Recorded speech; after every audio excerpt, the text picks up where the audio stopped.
여호야김의 죽음에 관한 열왕기와 역대기의 이중 기록을 보면 그는 이미 예루살렘이 포위된 상태에서 적들에게 패해 끌려가던 도중에 사망한 것으로 보입니다. 당연히 그의 아들 여호야긴이 왕위에 오를 당시에도 예루살렘은 위기에 처해 있었을 겁니다. 열왕기와 역대기의 기록을 봐도 여호야긴은 별다른 통치행에 관한 내용이 실려 있지 않고 바로 바벨론 군대에 의한 포위 사건이 따라오고 있죠. 이는 여호야긴의 짧은 재위 기간 동안 사실상 고립되어 있었음을 보여주는 증거일 겁니다. 예레미야 선지자는 이 긴박한 상황에서 여호야긴의 비참한 운명에 관한 예언을 남깁니다. 예레미야서에서는 고니야라고 표기되는데 이는 역대기에 나오는 여고냐라는 이름과 마찬가지로 여호야긴이라는 이름의 축약형입니다. 예레미야는 여호와께서 여호야긴을 바벨론 왕 느부갓네살의 손에 넘겨주실 것이고 그가 먼 타국으로 끌려가 그곳에서 돌아오지 못하고 죽게 될 것이라고 선언합니다. 그리고 예레미야 예언 가운데서 또 한 가지 중요한 내용은 그의 자손들 중에 다윗의 왕위에 앉아 유다를 다스릴 사람이 없을 것이라는 내용이었습니다. 이는 왕조의 종말을 예견하는 것으로 실제로 이스라엘에서 다시 다윗 왕조는 세워지지 못합니다. 유대인들의 마지막 왕조인 하스모니안 왕조는 다윗과는 전혀 상관없는 혈통을 기반으로 세워졌죠. 이 이야기는 나중에 신구약 중간사를 다룰 때 다시 등장할 겁니다. 여호야긴이 왕위에 있었던 시간은 겨우 석 달 열흘, 즉 100일이었습니다. 열왕기에는 석 달로 기록하고 있죠. 결국 예루살렘은 느부갓네살에게 굴복을 하고 맙니다. 사실 이미 여호야김이 포로가 되었을 때 전의는 대부분 상실되었을 겁니다. 18살의 여호야긴이 결사항전을 이끈다는 것은 불가능했을 테니까요.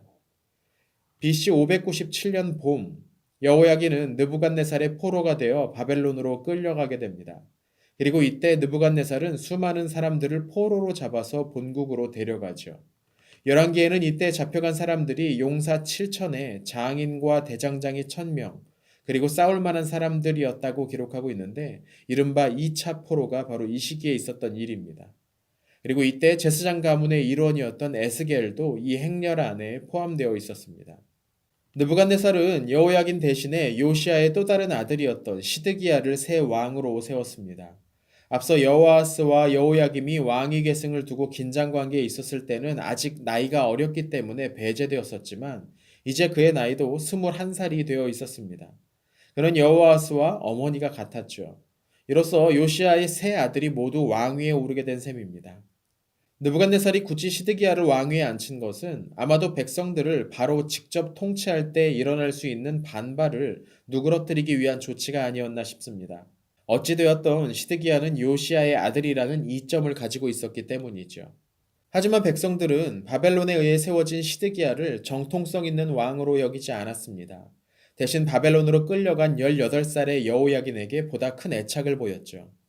우리나라로 치면 일제에 의해서 강제로 왕이 물러나고 물러난 왕의 친척 중 하나가 꼭두각시로 세워진 셈이었으니 반응이 좋을 리가 없었습니다.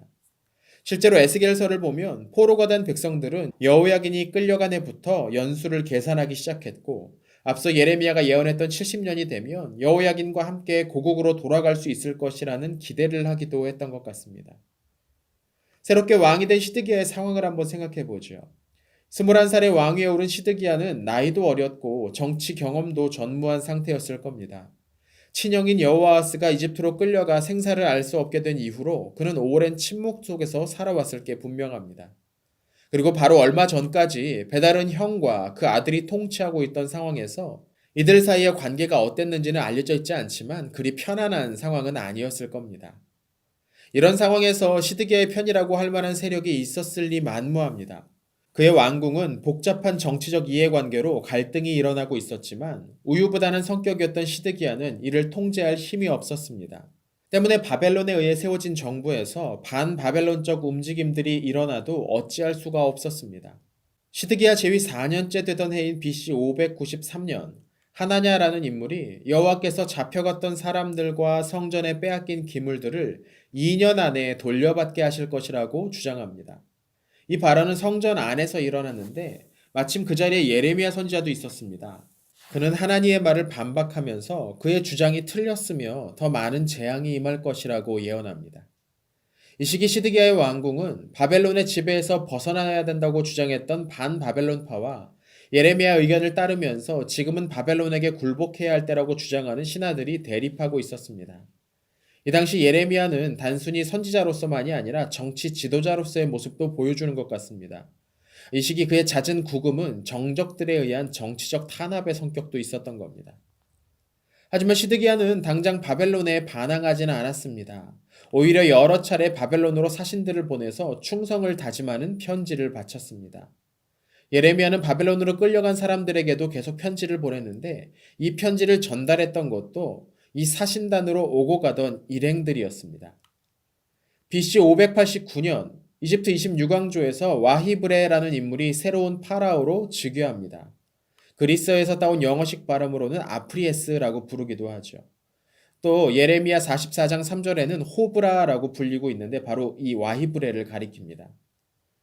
아시리아의 도움으로 세워진 이집트 26왕조는 아시리아를 멸망시킨 바벨론과 좋지 않은 관계에 있었습니다.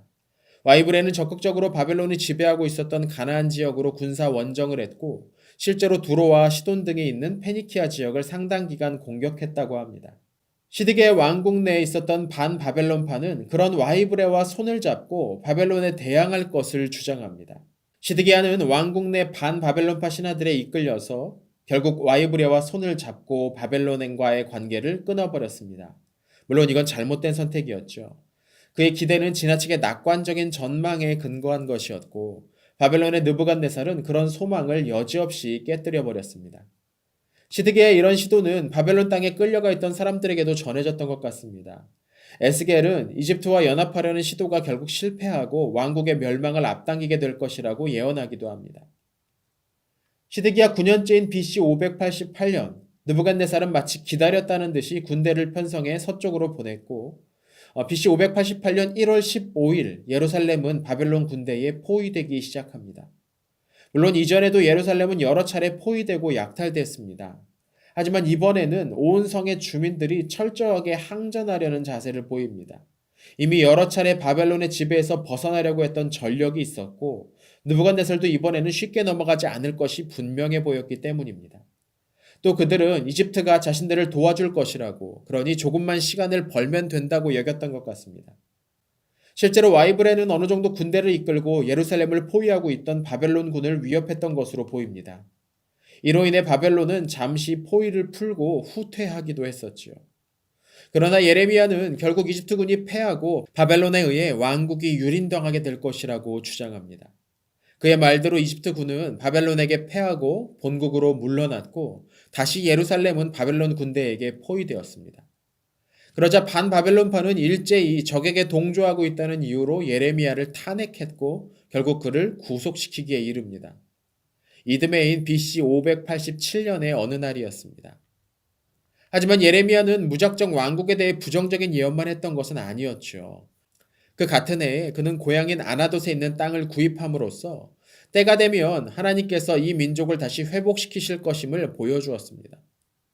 예루살렘은 다시 시작된 포위를 견딜 수 없었습니다.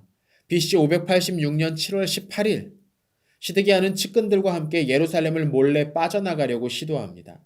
이때 그는 아라바 길로 갔다고 되어 있는데요. 아마도 남쪽으로 길을 잡고 이집트로 몸을 피하려 했던 것이 아닌가 싶습니다. 그러나 곧 바벨론 군사들에 의해서 얼마 가지 못해 여리고 평지에서 잡히게 되죠. 왕이 사로잡힌 후에도 예루살렘 성은 한동안 항전을 계속합니다. 그러나 이미 전세는 완전히 기운 상태였습니다. 그해 8월 14일 마침내 성은 무너집니다.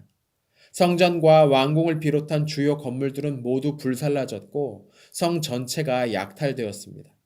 바벨론군은 성벽마저 모두 허물어버림으로써 다윗 이래로 약 400년 동안 수도 기능을 담당했던 도성이 결국 사라지고 말았습니다. 이렇게 두 왕국 연대기에서 다루는 시대의 이야기를 모두 마쳤습니다. 지금까지 지켜봐 주셔서 감사합니다. 잠시 시간을 두고 다음 이야기인 포로들의 연대기로 찾아뵙도록 하겠습니다. 감사합니다.